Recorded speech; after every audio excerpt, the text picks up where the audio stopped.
Who's the weirdest person you've ever met? Why were they strange? The Archangel Michael. I was at a house party in York, England. My housemate had just returned from a Buddhist monastery up in Scotland, and he had brought a new friend back with him. When visiting the monastery, there was the option to sleep inside or to camp. My housemate had chosen the option to camp, and only one other person had also made this choice, the Archangel Michael. This guy carried a giant conch shell around his neck 24/7, which he said gave him the power to walk through wooden doors, but only when no one else was around. He told me that the conch shell was a gift from God and represented the burden of being an angel given flesh. I guess he was pretty weird. Sounds like an interesting night. A friend from a monastery shows up with someone claiming to be an archangel. The conch shell story is wild too. I mean, walking through wooden doors? That's a unique way to stand out at a party. People usually bring food or drinks, but he brings an aura of mystique. Definitely a conversation starter. Can't say I'd ever expect to meet someone like that at a regular hangout. Zion was quite the legend at our school. He was convinced he was born in the 60s, was about 4 feet 10 inches, had long hair, and walked around playing guitar no matter where he was. One day, he decided to legalize prostitution for people under the age of 18. He needed 10,000 signatures. He got one. It was from his mom. Zion was something else. Always wandering around with that guitar, thinking he was from a different era. It's wild how he tried to get that petition going, but only managed to get his mom to sign it. Kind of sums up his whole vibe. Big ideas but not much follow-through. He was definitely a character though, and everyone knew him for better or worse. Just another day in high school. Guy in my apartment building. I was waiting for AAA to unlock my car, standing in the entryway with him. Guy starts talking to me about how I must be working for the government, how he knows all this based on what the car headlights and taillights are telling him, how he knows who owns each car based on how they look. Told me about his past relationships, and they called him crazy. I had a similar experience with a guy in a coffee shop. He started analyzing my laptop and assumed I was working on some super secret project. He went on about his theories on technology and privacy. It was kind of amusing because he seemed convinced that he could read people's intentions based on what they were using. A bit odd, but I guess everyone has their own perspective. It seemed like he had no concept of any kind of appropriate social interaction. In addition to not seeming to understand social cues, he was a compulsive liar. Among other things, his stories have included 1. Being a black belt. 2. While at a circus, a tiger got loose and ran up into the crowd and slashed him across the chest. 3. While shooting a bow and arrow, the arrow bounced off the tree he was aiming at and flew straight back at him, sticking into him. After those 3, I mostly stopped paying attention to anything he said. It's wild how some people can craft such bizarre stories. I once knew a guy who told me he was an expert skydiver but had never jumped. The more he talked, the less I believed. I learned to just nod and move on. It's kind of funny, but also a bit sad to see someone so disconnected from reality. Makes you wonder what goes through their mind. Knew a guy who was family friends with one of my high school buddies. Guy claimed to have frost resistance and to be able to walk faster than he or anyone else could run. We'd let him come along to parties, mostly out of pity, where he was always the first one to rock up and last to leave. He'd just get wasted and weird girls out and usually vomit on himself before passing out. He turned up to a gig once near the coast in winter, basically Antarctic winds coming in from the ocean, with just a t-shirt to prove his invulnerability to the cold. We had to put him in a car with a blanket after he went blue for fear that he was going to catch hypothermia. He also vomited in the car from alcohol poisoning.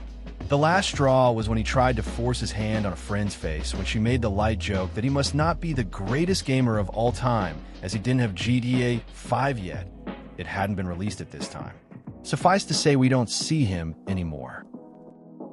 Sounds like a pretty wild guy. It's one thing to have a lot of confidence, but going out in winter with just a t-shirt is pushing it. I can't believe he thought that would impress anyone. Getting wasted and making people uncomfortable is a quick way to lose friends. That whole situation with your friend shows he just didn't get it. Guess some people just never learn when to tone it down. Our office shares a bathroom with a floor of businesses. It's a regular-looking men's room with urinals, sinks, stalls, etc. There's this one weirdo from another company who seems to have a personal mission to break every unspoken bathroom etiquette. To urinate, he approaches a row and one, selects the urinal closest to you, even if the other more appropriately positioned urinals are free. 2. Greets you. 3. If it's lunch, he places his microwave bowl of SpaghettiOs on top of his urinal. 4. He then unzips and places a hand on each side of the urinal wall, like a potty hug. 5. Pees along, times 6. Zips, takes his food, eats at the urinal while it flushes. Automatic. 7. Well, I don't stick around long enough to see what he does with the sinks. Also, I walked in on him standing in front of the mirrors, watching himself eat a pear.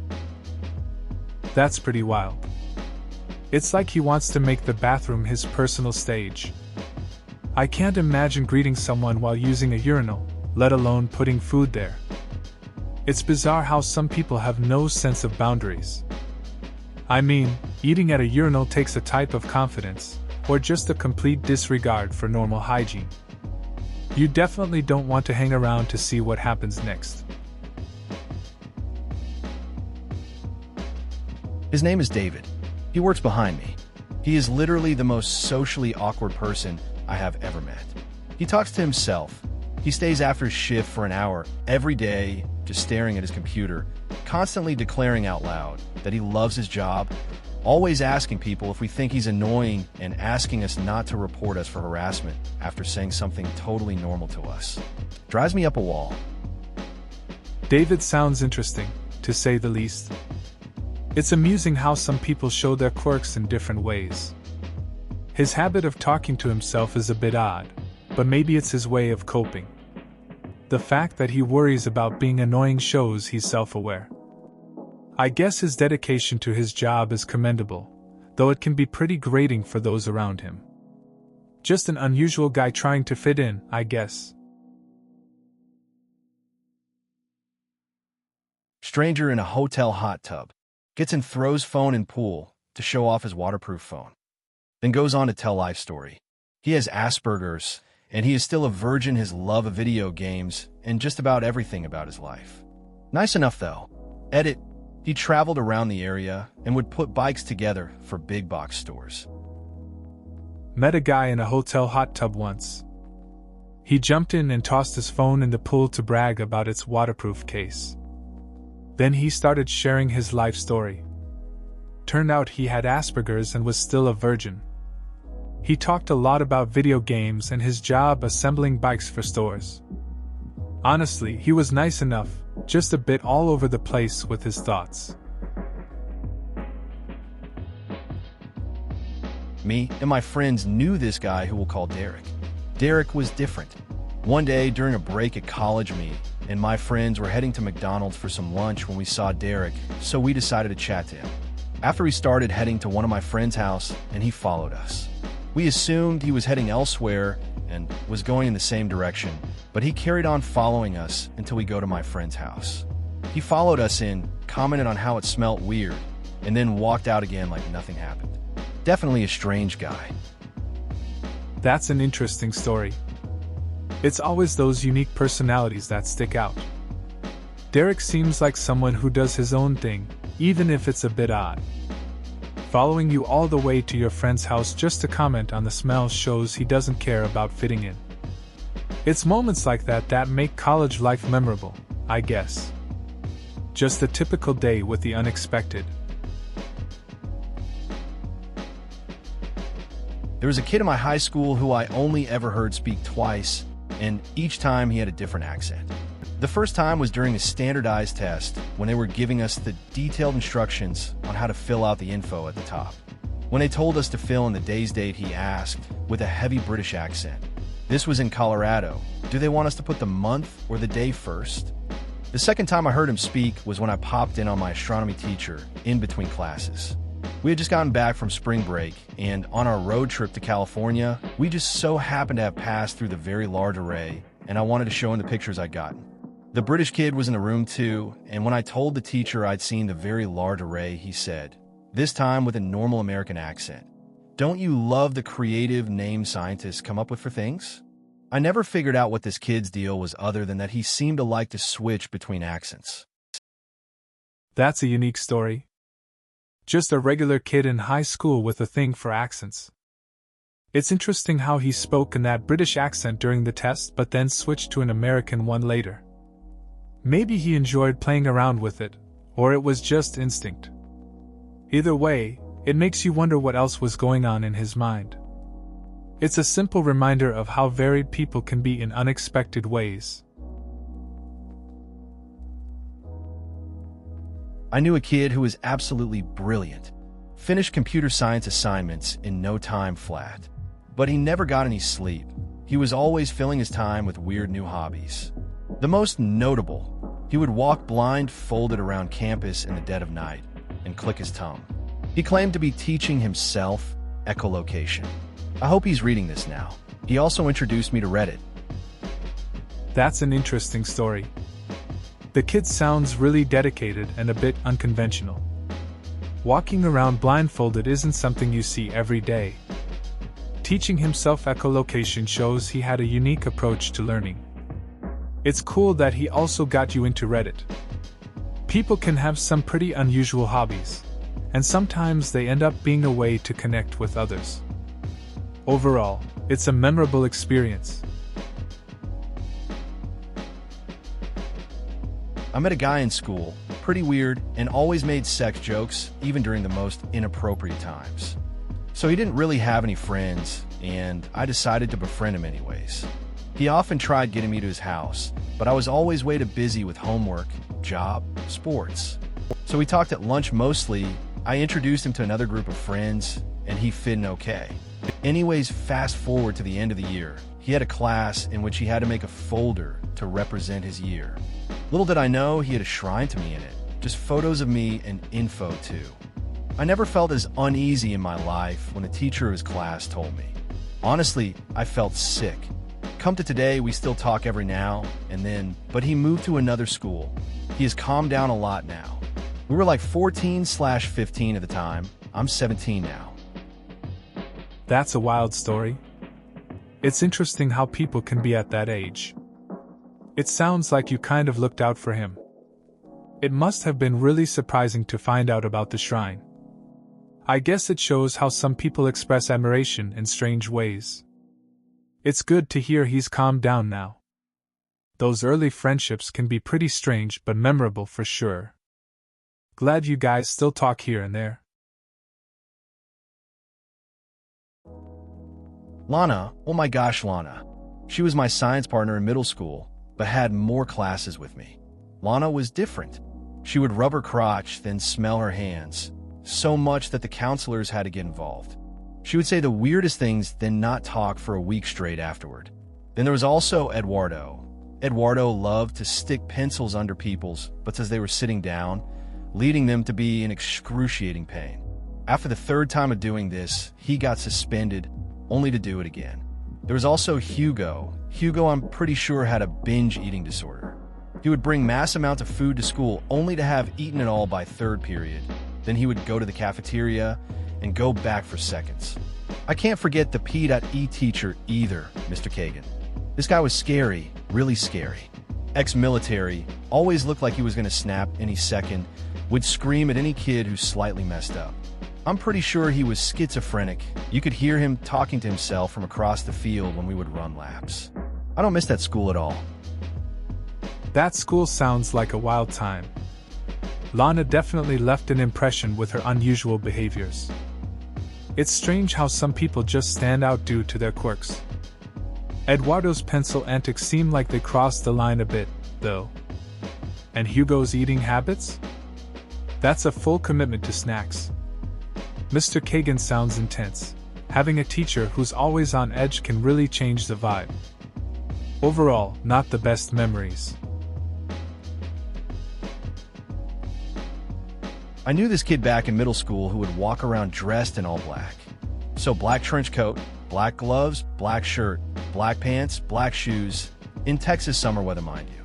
He would come up to people and antagonize them for very petty, yet irritating things. He also thought he was above everyone's, including the teacher's, intelligence level. I remember that kid too. He always wanted to be noticed, just in the most annoying way possible. I think it was his way of trying to fit in or stand out, but it often backfired. Everyone just wanted to avoid him. Looking back, it's a bit sad. But at the time, we all figured he was just trying to play the edgy role and didn't really know how to connect with others. Not sure the guy's name, but he used to hang out in and outside the mall where my office is. I'd usually see him sitting outside on a bench when I went out for a smoke break. He was in his 70s with brown bushy hair and beard, always with a big floppy hat on his head. He was a really nice guy and interesting to talk to, a total hippie and usually pretty down-to-earth. What made him weird? He was writing a book on the Shroud of Turin and how his face was also in the shroud. He showed me drafts and it was full of pictures of a shroud, zoomed in, flipped, x-rayed, heat images, etc., with comparison images with his face and how the face in the shroud mapped perfectly to his face. I wasn't too sure what his actual conclusion was. Was he trying to show he was Jesus reborn, or was he just another face in the shroud? I have no idea. I haven't seen him in a while. I quit smoking recently and don't get outside much at work anymore, but he had stopped showing up months ago. Maybe he got a pretty sweet book deal and is living large now. Maybe he died. Shrug. Sounds like an interesting character. I can see how someone like that would stick in your mind. A guy writing a book on the shroud and claiming a connection to it is pretty wild. It's a bit sad not seeing him around anymore, though. Makes you wonder what happened. Could be anything from success to just moving on. People come and go. It's part of life, I guess. In 2009, I was standing in line at a community college to register for my spring classes. This kid standing behind me asks me what I'm registering for, and then claims he has the school books I need for cheap and offer to come check them out at his place. I was like, no thanks. And he's like, what year is it? I say, it's 2009. He says, it hasn't happened yet. I say, what hasn't happened? He says, you'll see in 5 years. I say jokingly, I thought the world is going to end in 2012. He says, that was a miscalculation. I turned around and decided to ignore him. So, this random kid at the college just throws out this weird line about time.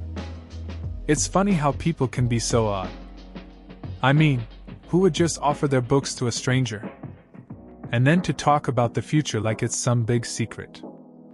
I remember thinking he was a bit off, and it was probably best to just ignore him. Some conversations just don't need to happen, you know? I was leaving a smoke shop one day when I was around 17 to 18 when I saw a guy approaching my truck. He asked for a ride right up the road, and since he was in a knee brace, I wasn't going to say no. He got in the car, and he told me it as his birthday, and he is 55, but he spent the previous year thinking he was 55, so it's like he has another year of his life back. We got to his destination, I wished him a happy birthday, and he got out of my truck. I never saw him again. That's a pretty interesting encounter. It's wild how a simple act of kindness can connect two people, even if just for a moment. The whole concept of him having another year seems like a unique way to look at life. It's funny how those little situations stick with you. You helped someone on their birthday, and now you have this random story to remember. I guess sometimes it's the unexpected moments that matter. I was waiting at a Tim Hortons for my boyfriend to get off work when a man sat down next to me. He started casually talking to me about how his hair was naturally brown at the age of 60, and then he went on to ask me if I wanted to hear a joke. I was intrigued, but then he went on to tell me how his father had died 2 weeks ago and how hilarious it was that certain people weren't invited to the funeral due to family feuds. He also told me in graphic detail how his father fell down the stairs and broke his neck giggling the whole time. He then tried to tell me 2 other jokes about family members of his that died recently. I got up and left after that. That's a wild encounter. Sounds like the guy just didn't know when to stop. Mixing jokes with family tragedy can be a weird vibe. You probably made the right call getting out of there. No one really wants to hear that kind of stuff while waiting for coffee. It's just a reminder that some people have different ways of coping with loss. Best to keep things light, especially in public places. I've lived in San Francisco for most of my adult life, so I've seen some shit. You end up with a different appreciation of weird. I always remember this one office coworker I knew. She was a tiny, mousy little woman with one glass eye. There was an inexplicable, spiritual good vibe that followed her everywhere. Everyone loved her. She had a tall, super hot boyfriend. Nobody ever said, "What's he doing with her?" They just loved him too. Best couple ever. That's an interesting situation. It's cool how some people just have that positive energy. The contrast between her and her boyfriend might have surprised others, but it's nice to see that people focused on their good vibes instead of appearances. That kind of connection really says a lot about people not judging and just appreciating what's in front of them. Everyone deserves to be liked for who they are. Oh, head book girl. She was a tiny little girl who entered high school probably several years too early. Super smart, homeschooled, and then thrown to the wolves of public school. She would walk around with all her books and binders on her head in a stack, balancing them perfectly everywhere. It was actually pretty impressive. I left her alone, and most of my friends did too. To be honest, I think most people were just amazed at this skill. Then one time I realized she rode the same bus as I did, but I found out in a very unfortunate manner. I was sitting in my seat, chatting with some friends when I felt something touch my ankle. I looked down and she's down there, crawling around and grabbing at my ankles while shouting/hissing. When I caught her, she quickly scrambled away to her seat and pretended nothing happened. I stopped riding the bus home after that. That's an interesting story. I guess head book girl made quite the impression. Balancing so much on her head is a skill most wouldn't have. The bus incident sounds pretty awkward though. Crawling around like that, it must have felt like a scene out of a weird movie. Can't blame you for stopping the bus rides. Sometimes, it's better to avoid those kinds of surprises. Still, it's a memorable part of high school for sure. There's a strange acting guy who used to roam through our neighborhood. Without asking, he'd just walk into people's backyards and open their trash cans, looking for bottles, cans, and whatever else might be of interest to him. We offered to just give him our cans and bottles for recycle whenever he wanted. But he insisted on going through people's yards, sorting trash until he was ready to move on. Apparently, he inadvertently scared a few neighbors who'd walk out the back door and find him there, rummaging around. A few of them called the police, but it never did any good. Sounds like that guy had his own system. I can see how it'd be unsettling for people to find him in their backyards. It's weird though, because he could have just asked for what he wanted. Guess some folks just prefer doing things their way, even if it's not the best approach. Hope he found what he was looking for without causing too much trouble. I was traveling through Georgia, the country, not the state, Armenia and Azerbaijan, and Abkhazia and Nagorno-Karabakh, so I'm banned from re-entering Azerbaijan. We were hiking around the Kazbegi region, a spectacular part of the Caucasus Mountains in Georgia. While hiking through the forest, I met someone whose situation brought up so many questions I became dumbfounded and couldn't ask them. He was camping in the forest with his camel that he was riding from his home in France to Russia. His camel was in heat, and he was hoping to find a mate for it. Why did he have a camel? Why couldn't he find a camel closer to home? Why Russia? Is it renowned for sexy camels? Why was he trying to enter Russia so close to South Ossetia, which you couldn't enter due to conflict? Why not go a completely different route? That's a pretty wild encounter. I mean, a guy camping with a camel in Georgia, riding all the way from France to Russia, raises some serious questions. You wonder about the practical stuff, like food and water for both him and the camel. It sounds like an adventure gone a bit off the rails. Guess he had his reasons, but it's hard not to be curious about the choices he made along the way. A professor at my school constantly seems like he's on something with a serious kick. He's not. There aren't even rumors that he is. But oh damn does he seem like it. Everything from the bare feet and prominent chest hair to the over-emphatic gestures and too frequent eye-blinking suggests that he is stoned AF. It's so bad that he has been harassed at least once by local police, who were of course convinced that he was high, because he spends most of his time looking like a stoned hobo. But he's not. And when he told them he's an astrophysicist and a professor at the local university, of course that only made matters worse. Would you believe a stoned hobo if he told you that? No, you would not. It's kind of wild how some people just give off that vibe. I mean, this professor might just be chilling, but everyone around thinks he's on something. You can see him out there, looking out of place, trying to teach. The cops showing up just adds to the whole awkwardness. It's funny how perception can change everything. He's probably just a regular guy who happens to dress and act differently. I went to my brother's baseball game, and I was walking around with my little sister. We were walking back from a park. Then all of a sudden I hear a lady yelling, "Hey, you wait up." She was chasing me. Then she said, "I just had to tell you I love your hair. I had purple streaks." Then she was asking me questions like, "You look like you would be a singer, are you? You should be one." She was excited when I said I played an instrument. Then she said I was a valuable gift from God and that I was beautiful and amazing. Then she introduced herself, and I introduced myself. Then she left.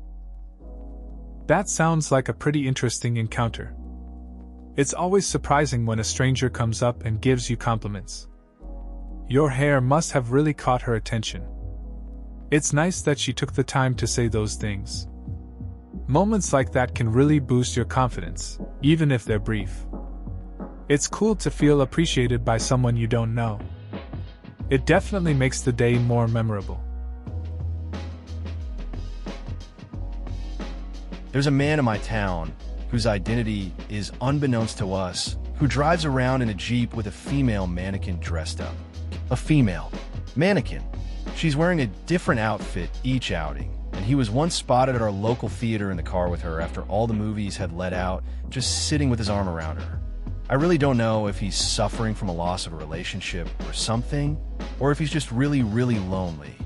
But as a person in quaint small town who doesn't need to lock their house, I'm genuinely afraid of this guy. That's definitely an odd situation.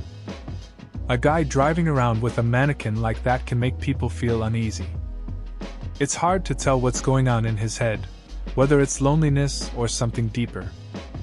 Small towns have their quirks, and sometimes they can be unsettling. It's one of those things that sticks with you, though. You never know what someone is going through. Used to live across from a proper cat lady. She must have had more than 30 cats in her tiny house, and she kept bringing back more. Found out how she got them when my cat suddenly went missing, and it turned out she adopted him. Had to call the police, who arrived with a not again attitude, handed my cat back, and boxed up the rest to be delivered to the animal shelter. A couple of weeks later, there were cats all over the place again. Seriously weird lady. That's a strange situation to be in. I can't imagine seeing all those cats around. It's wild how some people have a different idea of caring for animals. Seems like the police were used to her antics too. You think she just couldn't help herself? But then, getting your cat back must have felt good, even if it was temporary. Just odd how that cycle kept going. Crazy Katie. She was a Girl Scout leader I met at a camp. She had this stuffed bear she was obsessed with and would carry it around. She bought clothes for it and sometimes would buy other bears and cut them up to get the clothes.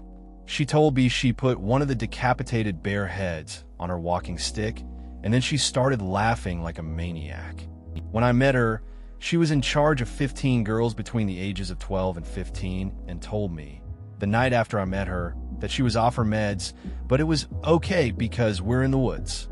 Turns out she was never even approved to be a troop leader. There's probably more, but I can't remember at the moment. That's kind of wild. Katie sounds like a real character. Carrying a stuffed bear and dressing it up, then cutting up other bears for clothes is definitely quirky. Managing a troop without proper approval adds another layer to her story. I guess being in the woods gave her a sense of freedom. It's one of those experiences you just don't forget, even if it was a bit crazy. There was a guy in my school who I walked past one day, and as we crossed paths, he said, "Oh, a grape," and bent down and picked up what looked to be a shriveled grape off the ground and ate it, and then just continued straight on walking.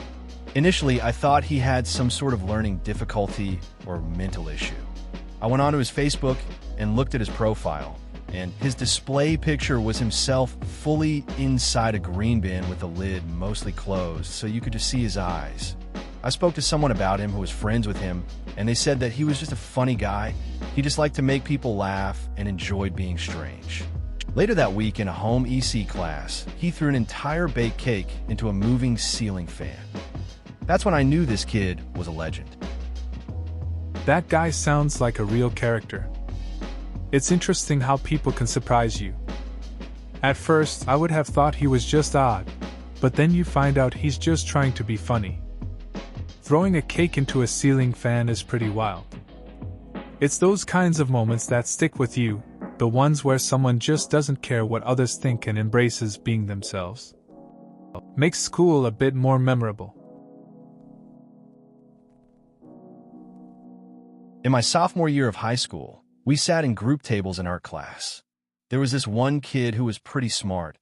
He was into robotics, was a sophomore at only 14 years old, took very difficult math and AP classes, etc. However, he did really weird things.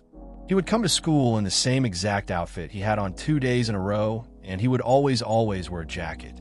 I got acquainted with him a bit, and he would always try to annoy me by making weird sounds, and he rarely ever talked. Sounds like a classic case of an eccentric genius. Those kids often march to the beat of their own drum. It's interesting how they'd rather express themselves through sounds than words.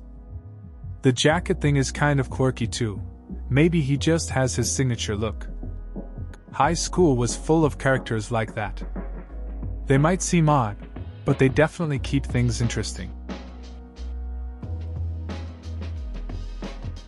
During my first week of college, I was chatting with a friend outside of a building on campus.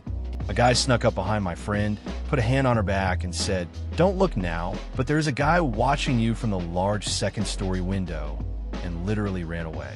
We both looked. There was a guy watching us from the second-story window. He smiled a creepy smile and slunk backwards, out of our sight from the window. We booked it out of there so fast that we probably looked crazy. In all honesty, they were probably a pair of upperclassmen boys playing scare the shit out of freshies, but man, they won. That sounds like quite an unsettling introduction to college. I remember a similar experience with a prank at school. A group of us were just hanging out when someone jumped out from behind a door yelling. Everyone screamed and ran in different directions. It was funny afterward, but in the moment, it felt like a scene from a horror movie. Guess it's just part of the college experience to deal with weird stuff like that. Please consider subscribing if you enjoyed. Love.